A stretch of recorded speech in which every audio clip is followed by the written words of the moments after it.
Assalamu alaikum students. So this is lecture number 22 and it's about the romantic movement. The romantic movement. So as I told you in previous lectures that new classical writers were rigid with the rules. They were following rules very carefully. They were trying to copy the ancient writers. In their writings or in their literature, we can see they focused on more style rather than subject. But with romantics, things were changed, and with the publication of lyrical ballads, then the romantic movement properly began. And lyrical ballad consisted of almost 23 poems. Majority of them belong to Wordsworth, and few of them belong to Coleridge. So Wordsworth's influence in the Romantic movement is significant. English Romanticism is both a revolt and revival. Definitely, it was a revolt against the 18th century traditions and conventions. As in the previous lectures, I mentioned that what the things were there in that era, and as I told you that it was the longest period in the history of English literature, and after that period, of course, when lyrical ballads was published, definitely it was a new kind of poetry, and for this there should have been needed, or there should have been something to explain that kind of poetry. So, with the publication of preface to lyrical ballads, there was set in motion a definite break with the classical tenets of the 18th century. There was a movement towards the establishment of romantic tenets. It was a revival of old English meters and old English masters of poetry. If you talk about the salient features of romantic movement, so we can find that there was freedom and originality. As we know that all romantic poetry or literature is subjective. It is an expression of the inner urges of the soul of the artist. They talk about emotions and feelings more than other things. In New Classical era, more attention was focused or paid on reason, and they were talking about artificial things. They were talking about artificial life. They were focusing more on city life. But when romantic writers came, so they started focusing on village life. They started focusing on simple life, simple people. So there is a strong revolt against rules and principles. There is a striving after freedom from these restrictions. As I told you, that the new classical writers were not free to write. They were bound to rules, certain rules, and they had to follow those rules. But with romantics, they got freedom. Romantics got freedom, and they started writing freely. Romantic criticism shows a grand disregard for any set rules, whether they are related to Aristotle or Horace. They emphasize on the impression produced by a work of art. Impression produced by a work of art. The poet does not care for rules and regulations, but he gives free expression to his emotions. Freedom. Freedom of originality. The poet writes according to his own fancy and is often guilty of wild excesses. It is said about him that he is guilty of wild excesses. They are unable to control their emotions and feelings.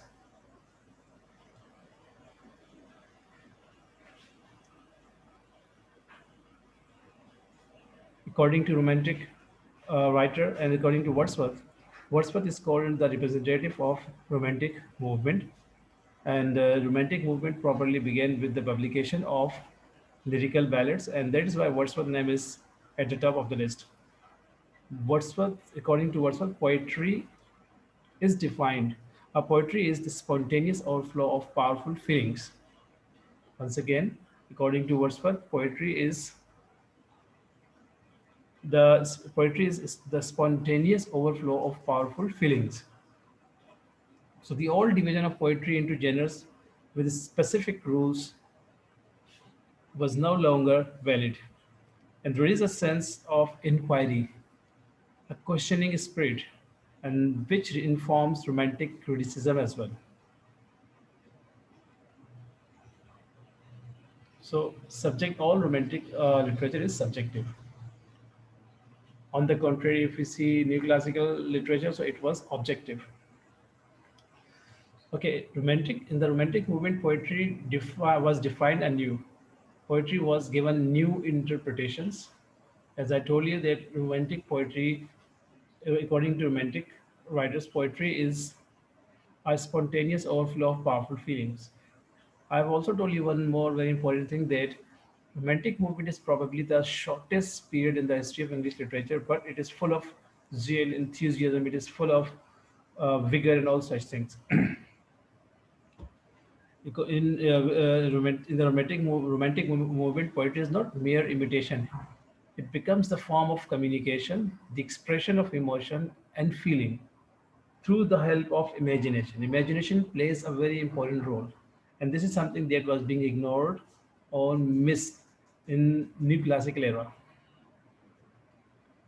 Romantic poetry, as I have already said, is spontaneous, or is the spontaneous overflow of powerful feelings. The poet does not care for the perfection of form or clarity of expression, as the poets in the new classical era were caring, or they were doing. They were caring for the perfection of form and clarity of expression. They were writing, they were revising and re-revising whatever they wrote. In this way, they were trying to bring perfection, and that is why they ignored, or they did not focus or pay attention to the subject matter. And the result is much vagueness and obscurity. When we study uh, romantic poetry, so we find vagueness, and also obscurity. There is sometimes we find difficulty in understanding, but that difficulty is not what we have uh, with the new classical writers. Substance is more important for the romantic poet than the form. Once again, substance means subject. Subject is more important for the romantic writer than the new classical writer.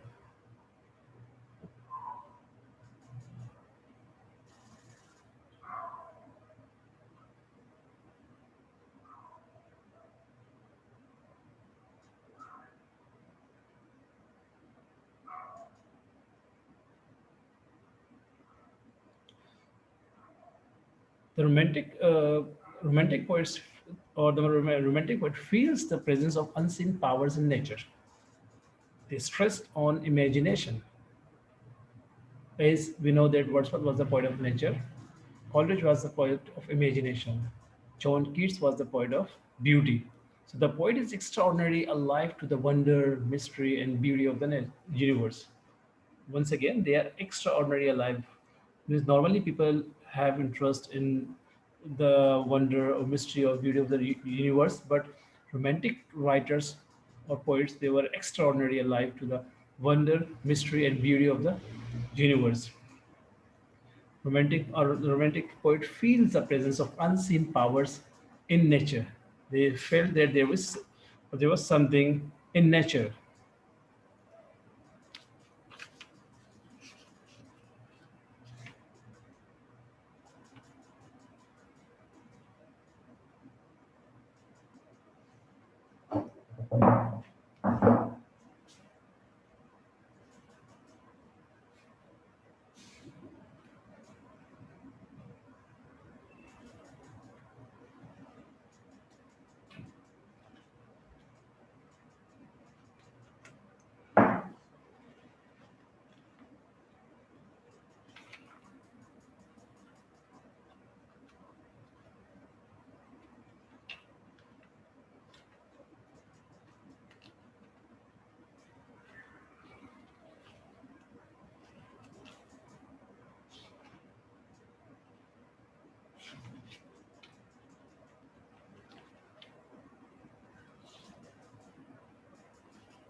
So the supernatural has a special charm for the romantic writer. The unseen, transcendental world is more real for him than the world of the senses. The supernatural has a special charm for the romantic writer or poet. He is attracted by the stories of fairies, ghosts, and witchcraft. Romantic poetry or the romantic poetry is an expression of his wonder, of the wonder of the poet at the magic and mystery of the universe. That is why we can say that supernaturalism is an important element in romantic inspiration.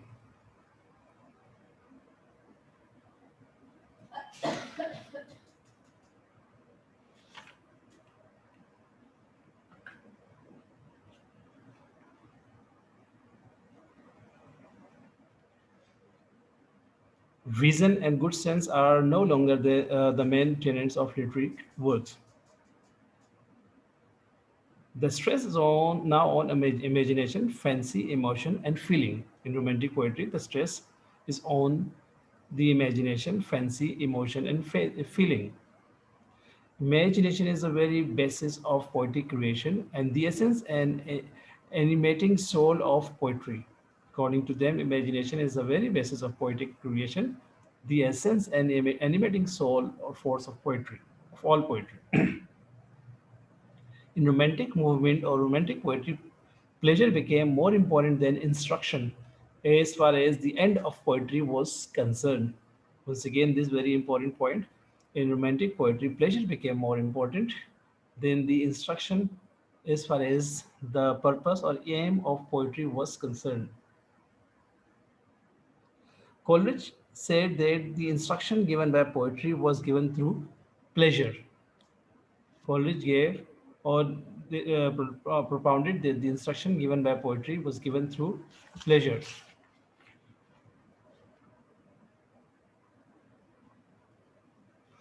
Romantic writers or poets were dissatisfied individuals. As I told you that they had too many things to do. They were not bound by the rules. They were not following any one else. They were experimenting many things. They were using different types of meters. They had a vast number of subjects. So that is why they were not satisfied. They were dissatisfied. The romantic poet is a dissatisfied individual, and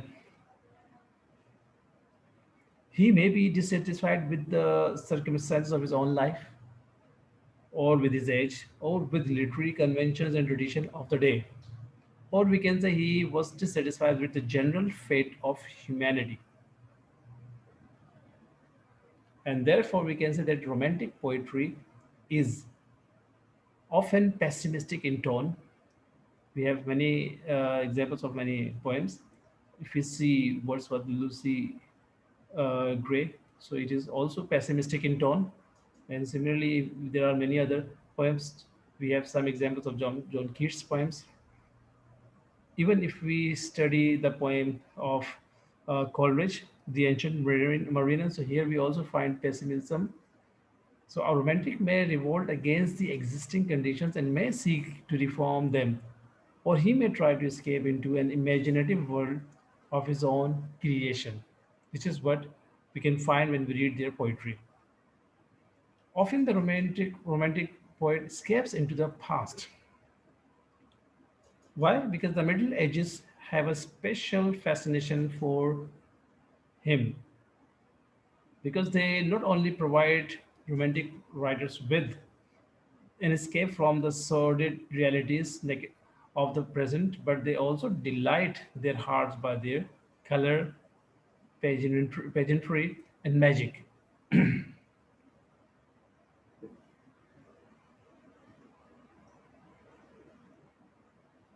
While some may escape into the past, others may dream of a better and happier world to come and build utopias of the future.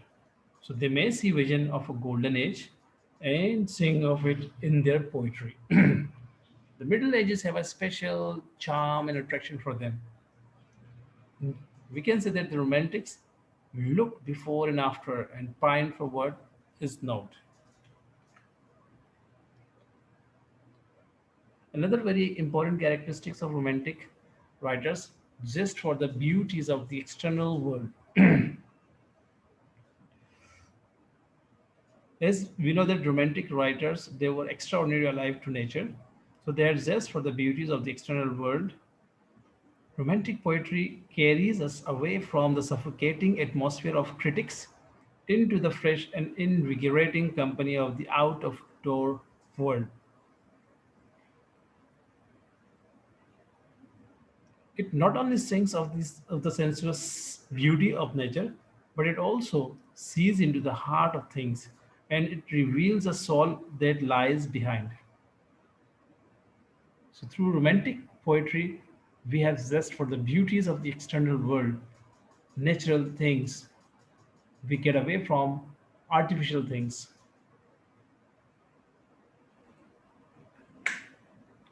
In romantic poetry or literature, the love of nature is very important.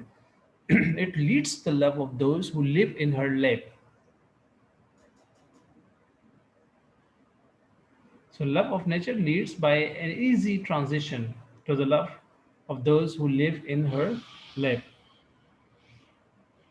The romantics have an instinct for the elemental simplicities of life.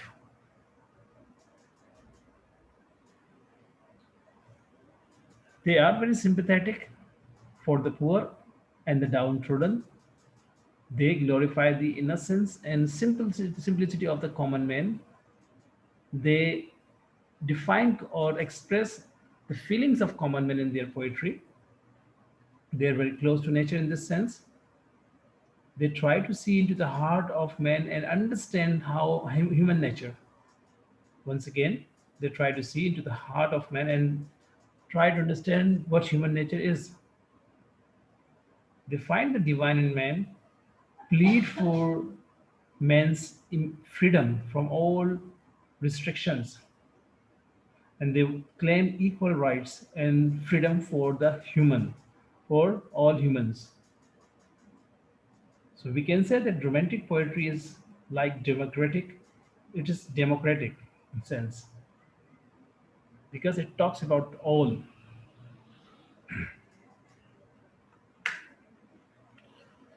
Another very important characteristic of romantic poetry, and that is revival of meters.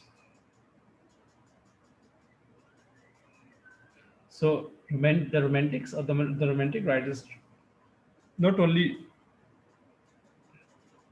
treat the common man, but they also use his language for their purpose, for their poetry.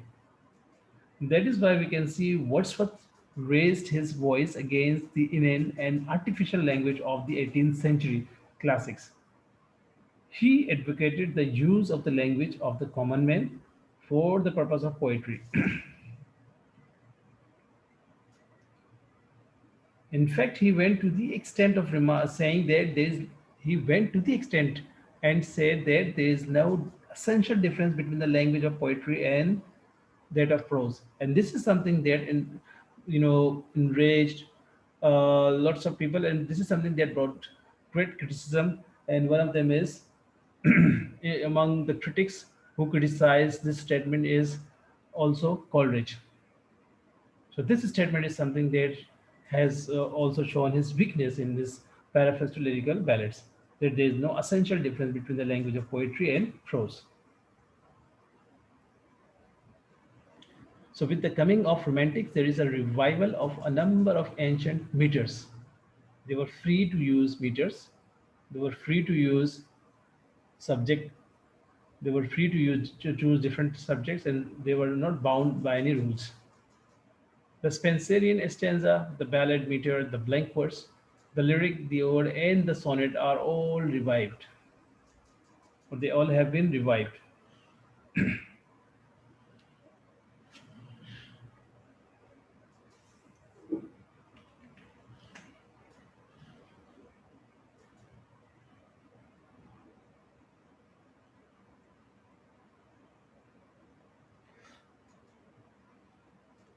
Creative criticism.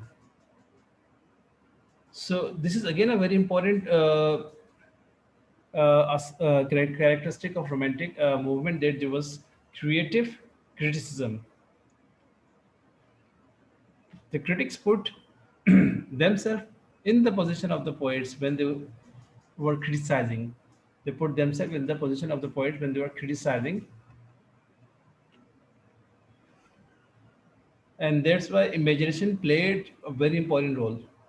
It is the imagination that helps the critic, or that helps the critic to enter into the thoughts and feelings of the poet whose works they were criticizing. तो ये जो imagination थी, इसने poets की बड़ी मदद की, और through imaginations they entered into the thoughts and feelings of the poet whose work they were criticizing, जिसका वो काम criticize कर रहे थे, तो वो उनके thoughts और feelings में इस imagination के जरिए दाखिल होते.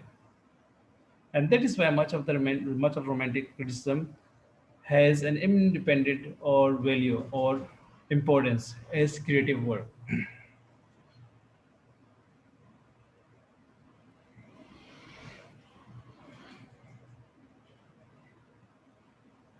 So we can say that the revival in ancient meter is accompanied with a renewed interest in ancient English masters.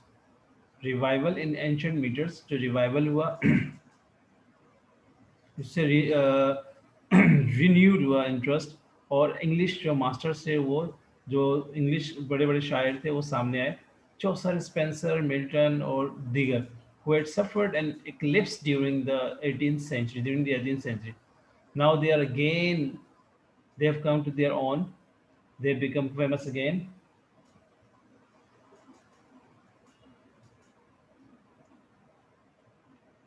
Then Pope or Dryden now become the chosen literary models of the poets.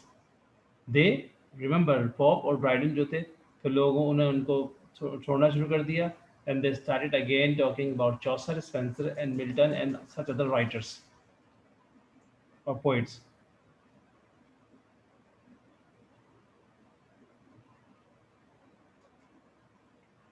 Therefore, we can say that English Romanticism is both a revolt and a revival.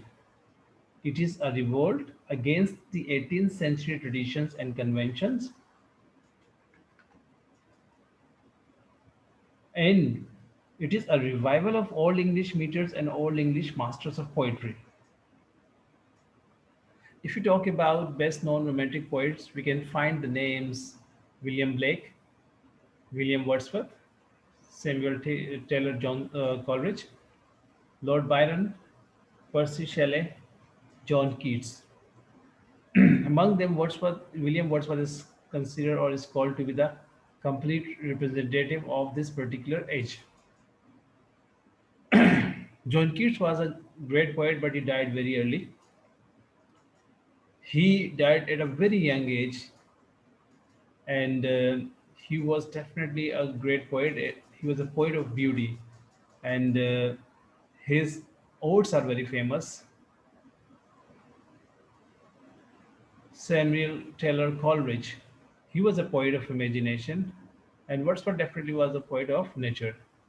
And then Percy Shelley, Lord Byron, and William Blake, they are also very famous and best known romantic poets.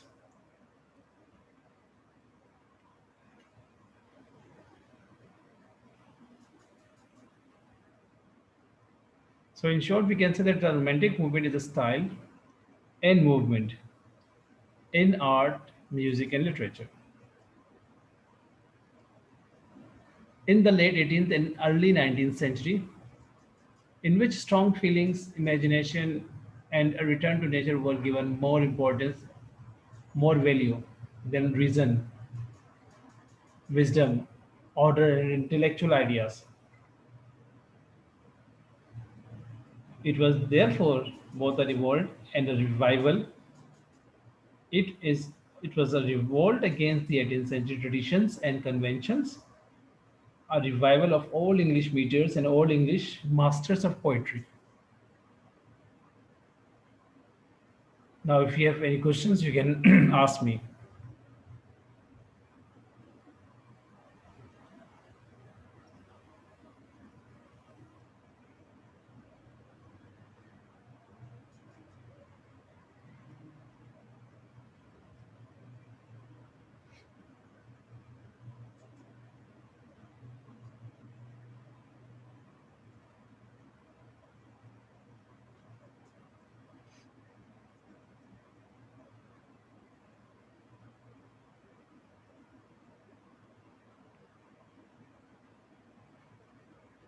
So with this, I end my session. Thank you very much.